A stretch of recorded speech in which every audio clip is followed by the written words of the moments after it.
함께 예배하는 모든 분들 가운데 이 말씀의 축복이 함께 하시기를 주님의 이름으로 축원합니다. 우리는 이번 한 주간 동안 예배의 자유가 바로 모든 자유의 시작이라는 것에 관한 그 말씀을 우리가 지금 듣고 있습니다. 하나님께서 저와 여러분을 구원하셨습니다. 구원을 하신 것은 우리에게 자유를 주시기 위해서 구원하셨죠. 그래서 우리는 구원을 받음으로 인하여 우리에게 주어진 가장 먼저 주어진 자유가 있는데, 그것은 죄에 대한 자유를 주신 것입니다.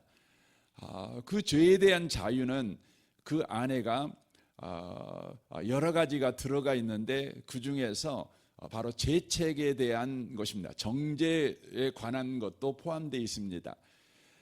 그래서 저와 여러분들은 죄에서 자유를 얻었다. 이것은 죄의 정죄에서, 죄의 심판에서 저와 여러분이 자유를 얻었다. 구원받았다는 것은 바로 죄의 심판에서 자유인이 되었다, 이것입니다. 그래서 로마서 8장 1절에 그렇게 말씀하죠.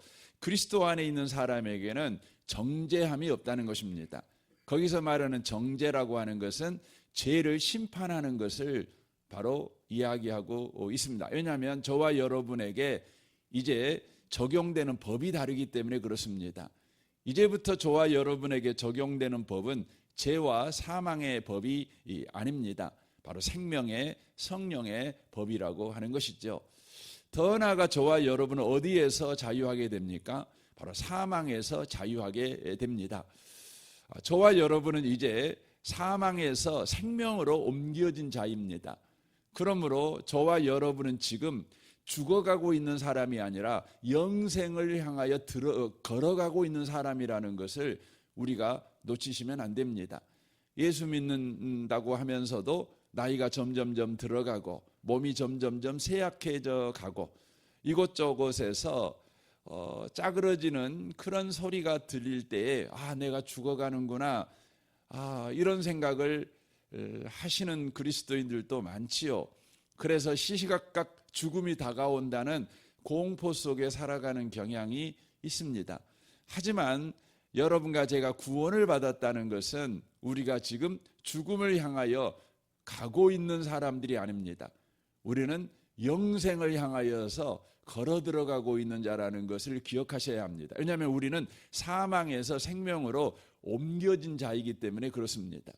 그래서 예수 믿는 자는 죽음을 경험하지 않습니다. 이렇게 표현을 제가 하는 이유는 우리가 안 죽는다 이 말이 아니라 우리가 죽지요. 그런데 그 죽음은 우리가 경험되는 죽음이 아닙니다. 저와 여러분은 죽음의 문을 열고 영생으로 들어가는 것이죠. 그러니까 죽음을 우리가 경험하느냐 경험하지 않느냐, 여러분 유가족들이 볼 때는 분명히 우리가 죽었고 죽음 속에 있는 것처럼 보입니다. 하지만 우리는 이미 영생 속으로 들어간 상태입니다.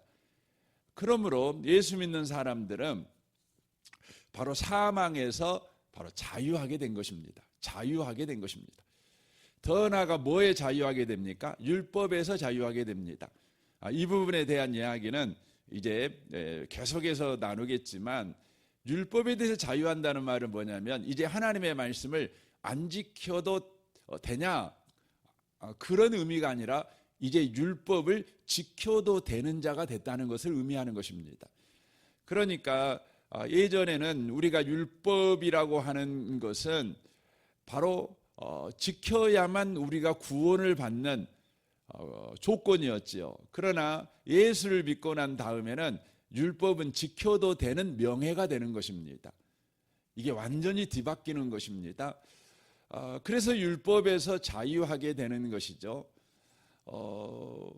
그래서 성경에서 신명기에서도 그렇게 나오고 또 예수께서도 그렇게 말씀하시는데, 율법은 무거운 짐이 아닙니다. 뭐라고 하냐면 율법은 가벼운 짐이라는 것입니다. 율법이 얼마나 우리 생각하기에 무겁습니까? 그래서 에레미야서 말씀에 보면 거짓 선지자들이 와서 끝없이 이렇게 거짓말을 칩니다. 율법은 무거운 짐이다. 무거운 짐이다. 이거 벗어버리면 안 돼. 무겁다고 해서 벗어버리면 안 돼. 그러면 너희들은 저주받은 자가 돼. 그러므로 힘겹고 어려울지라도 이 율법의 짐을 지고 가자. 그렇게 말합니다. 그래서 많은 분들이 율법의 짐을 십자가 짐이라고 생각합니다. 그래서 예수 믿는 사람들은 다 십자가를 등에 지고 바로 천성을 향해서 걸어가고 있는 삶을 살아가는 자다, 이렇게 말을 합니다. 이건 거짓 선지자들이 하는 말입니다. 그래서 예수께서 오셔서 뭐라고 말합니까? 이 거짓 선지자들이 지어준 이 율법의 짐, 수고하고 무거운 짐, 이렇게 말하는 이 짐에서 우리를 해방시켜 주죠. 그래서 수고하고 무거운 짐진 자들아 다 내게로 오라. 내가 너희를 쉬게 하겠다는 거죠. 그러면서 내 짐은 가볍다고 말씀합니다. 가볍다. 그렇게 말씀합니다. 이게 뭐냐면 율법은 이제 예수님 때문에 가벼운 짐이 됩니다. 가벼운 짐이 됩니다. 이 부분에 대한 이야기는 이제 제가 오늘 이야기하려고 하는 주제는 그것이 아니어가지고 여러분이 이런 것이 있구나, 이렇게 일단 이해를 여러분 들어주시고 다음에 제가 구체적으로 이 부분 말씀을 드리도록 하겠습니다. 이와 같이 예수를 믿으면 저와 여러분은 죄에서, 율법에서, 또 사망에서 자유하는 자가 됩니다. 그런데 이 자유가 구원의 궁극적인 목적은 아닙니다. 우리를 죄에서 자유하게 하고 사망에서 자유하게 하고 율법에서 자유하게 하는 것이 바로 구원의 전부가 아니라는 겁니다. 구원은 이것을 주셔서 우리를 더 높은 데까지 데려가는 목적을 가지고 있다는 것입니다. 그러니까 구원은 죄에서 자유를 주고 율법에서 자유를 주고 사망에서 자유를 주셔서 그 자유자를 더 높은 데로 끌고 가는 겁니다. 이게 구원의 궁극적인 목적입니다. 그것을 잘 설명하고 있는 성경이 뭐냐면 바로 출애굽기와 레위기 말씀입니다. 우리가 출애굽기를 제가 오늘 읽어서 마지막하고 레위기서를 읽었어요. 여러분 출애굽기하고 레위기를 동시에 읽어본 적은 아마 없으실 거라고 생각해요. 왜 그러냐면 우리는 출애굽기는 따로고 레위기서는 따로 이렇게 돼 있기 때문에 그렇습니다. 물론 지금도 그럽니다. 그러나 우리가 성경을 번역할 때, 우리 한글 성경으로 번역할 때 레위기서에서 하나를 빼먹은 성경 그 접속사가 있어요. 그게 뭐냐면 1장에서 여호와께서 해막에서 이렇게 돼 있는데 원래 원문에는 그 여호와께서 앞에가 하나가 더 들어가 있어요. 그게 뭐냐면 그리고가 들어가 있어요. 그리고라고 들어가 있어요. 그리고는 뭡니까? 앞에 것하고 연결되는 거 아니겠습니까? 다리 역할을 하는 거죠. 앞에 게 뭐죠? 출애굽기죠. 그래서 출애굽기에 연속되는 이야기가 뭐냐면 레위기예요. 그래서 출애굽기는 끝나고 레위기에서는 다시 이야기하는 내용이 아니라 출애굽기에 계속되는 이야기가 레위기서입니다. 그래서 유대인들은 유대교를 가지고 있는 전통에서는 출애굽기와 레위기를 한 권의 책으로 봅니다. 한 권의 책으로 봅니다. 왜 그러냐면 바로 이스라엘 백성을 하나님께서 애굽에서 건져내시잖아요. 건져내시는데 그 건져내신 목적이 바로 이 출애굽기와 레위기서에 기록이 되어 있기 때문에 그렇습니다. 근데 우리는 이제 성경 읽기를 할 때에 출애굽기를 잘못 읽어요. 그 이유가 뭐냐면, 가장 큰 이유가 뭐냐면 출애굽기라고 하는 책 제목 때문에 그렇습니다. 그래서 출애굽기서를 읽을 때 애굽에서 이스라엘 민족이 바로 탈출한 이야기까지는 흥미진진하게 읽습니다. 그렇죠? 또 그 이야기가 재밌죠. 그 이야기까지는 재밌죠.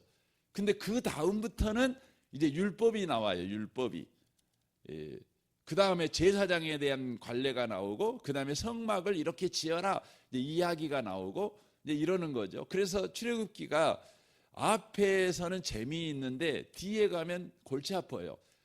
그래서 여러분과 제가 출애굽기 그러면 생각나는 것이 무엇밖에 없냐면 하나님께서 애굽의 종된 이스라엘 민족을 애굽에서 건져내어 자유인이 되게 하셨다.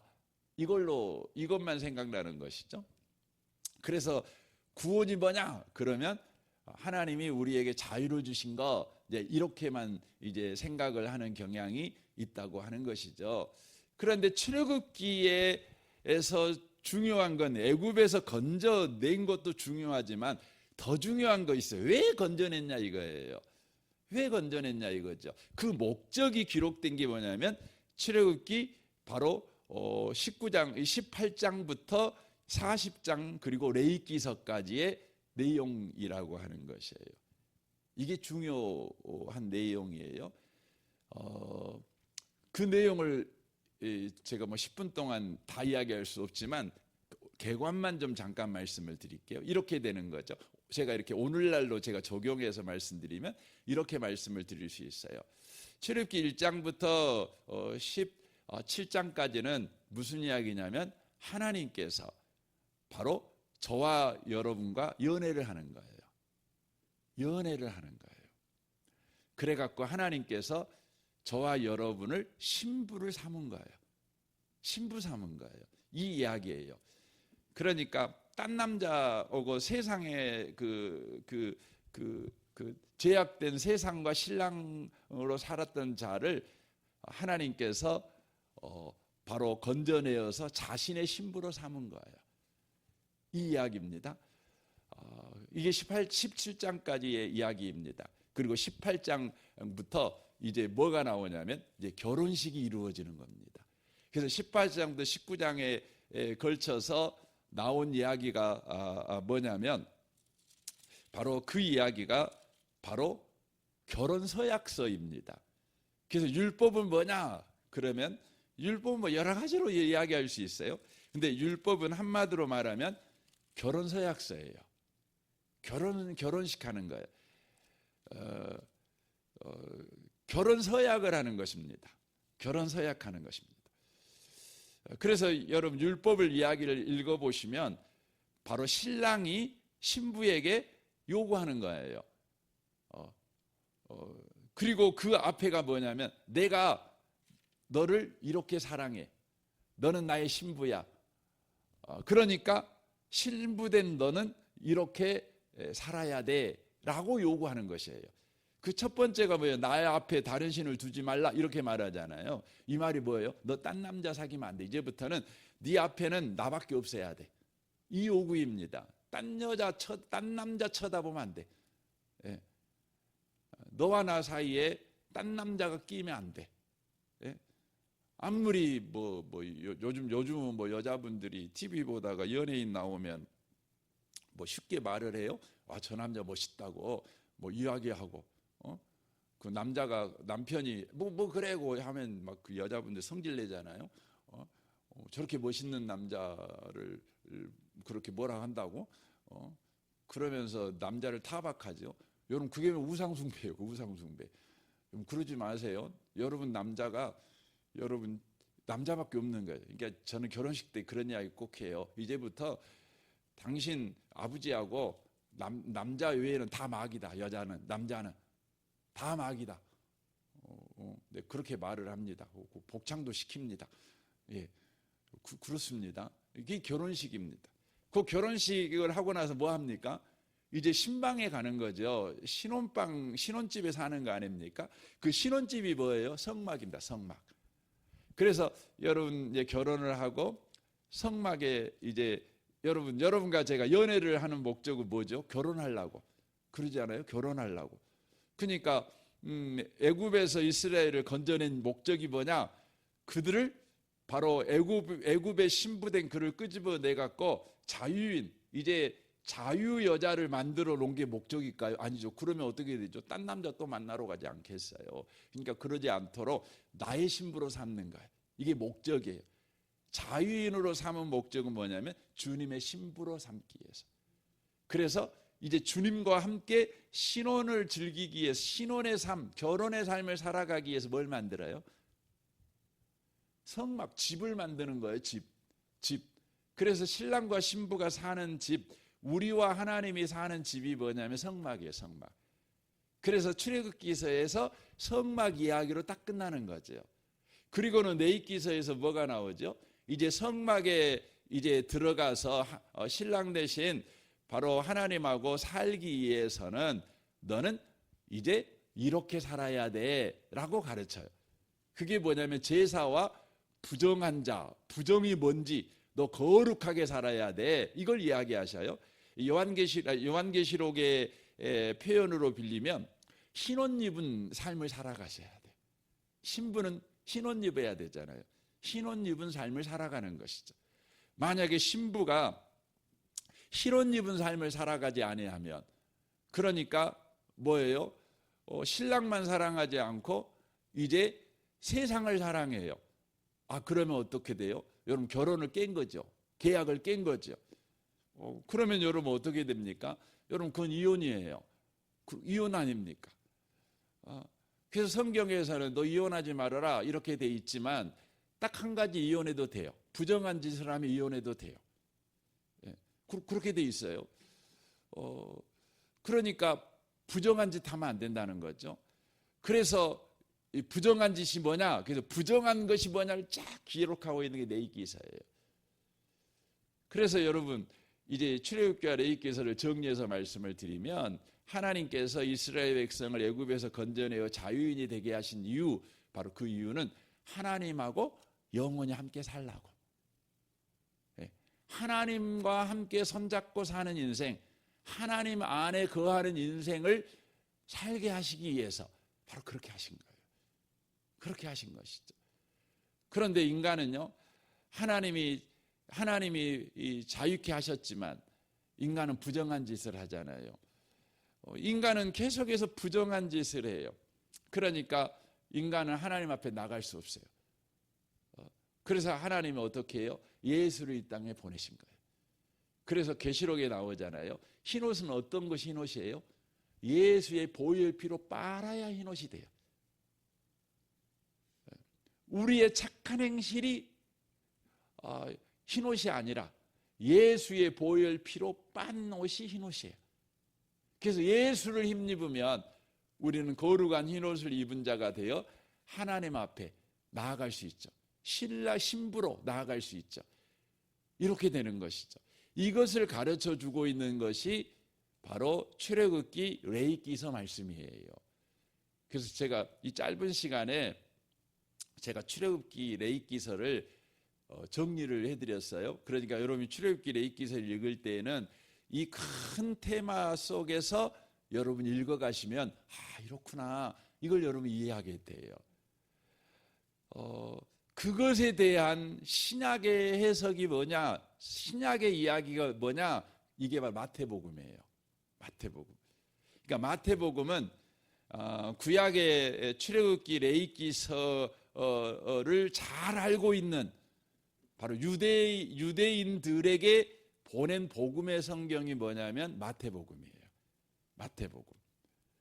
그래서 이 마태복음은 특별히 그 유대인들, 이 구약의 정통한 유대인들이에게 주신 복음, 바로 이 예수를 통해서 우리는 하나님께 나아갈 수 있다.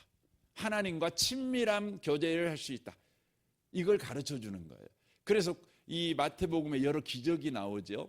여러 사건이 나오죠. 이것들은 모두 다 예수님이 기적을 일으켰다, 이것을 말하려고 하는 것이 아니에요.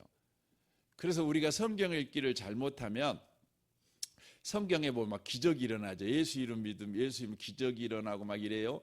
그러면 우리는 그걸 보고 우리도 기적을 일으킬 수 있어. 그래서 어떤 교회는 그런 성경을 많이 좋아하지요. 그래서 막 기적을 일으키는 교회가 되려고 막 예를 써요. 막 병을 다 고쳐버리는 교회가 되려고 하고, 그냥 막 죽은 자도 살려내는 교회가 되려고 막 예를 써요. 근데 거기서 말씀하고 있는 기적들은 다 무엇을 보여주고 있냐면 바로 구약 성경에서, 특별히 레위기서에서 주님 앞에 나아갈 수 없는 부정한 자들에 대한 것들이에요. 근데 그들이 예수님 앞에 나오죠. 근데 안 죽어요. 도리어 뭐가 일어나요? 구원이 일어나요. 예수 앞에 나왔는데, 하나님이신 예수 앞에 나갔는데 그들이 안 죽어요. 왜요? 예수님 때문에 하나님께 나아갈 길이 열린 거예요. 예수님 때문에 하나님을 만나는 바로 은혜가 우리 가운데 임하게 된 것이에요. 이걸 보여주고 있는 장면이에요. 그래서 여러분과 제가 꼭 기억하셨으면 좋겠습니다. 우리는 예수 믿고요, 자유인이 됐어요. 죄에서, 율법에서, 사망에서 자유인이 됐어요. 그것이 구원의 전부가 아니에요. 구원의 목적이 있어요. 그것을 주신 목적이 있어요. 그 목적이 뭐라고요? 주님 앞에 나가는 거예요. 주님과 신혼살림을 하는 거예요. 하나님과 신부로서 살아가는 거예요. 그것을 위해서 우리에게 자유를 주셨다는 거예요. 그래서 우리는요, 이 자유를 빼앗기면 안 되는 거예요. 빼앗기면 안 되는 것입니다. 오늘 하루를 여러분 살아갈 때에도요, 주님과 동행하는 하루, 주님 안에서 살아가는 하루를 빼앗기지 않는 여러분 하루를 꼭 사시길 바랍니다. 어떻게 해요? 예수를 의지하십시오. 우리는 예수의 보혈 피를 의지해서 담대하게 하나님과 동행할 수 있습니다. 하나님과 손잡고 인생을 살 수 있습니다. 예수의 피를 힘입어. 예수를 힘입으면 그게 가능한 것입니다. 오늘 하루도 예수를 힘입어 살아가시는 저와 여러분의 하루 되시기를 주님의 이름으로 축원합니다. 아멘. 우리 같이 기도하겠습니다.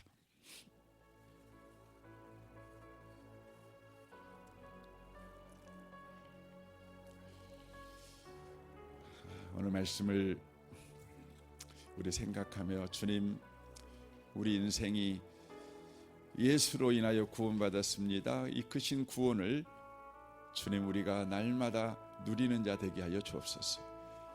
주님이 우리에게 주신 자유, 예수를 힘입어 하나님 앞에 담대하게 나아갈 수 있는 이 자유를 빼앗기지 않는 하루를 살아내게 하여 주옵소서. 여러분 기도하시면 좋겠습니다. 여러분 가정과 직장과 또 여러분 성도들을 위해 중보해 주십시오. 우리 유치부 아이들을 위해서 기도해 주시고, 또 섬기는 교사 순장들을 위해서 기도해 주십시오. 우리 정산마을 장로님과 순장 순원들을 위해 기도해 주십시오. 이 나라 이 민족 북한과 열방을 위해서도 여러분 기도해 주십시오. 우리 좋으신 주님께 우리 통성으로 구하겠습니다. 기도하겠습니다.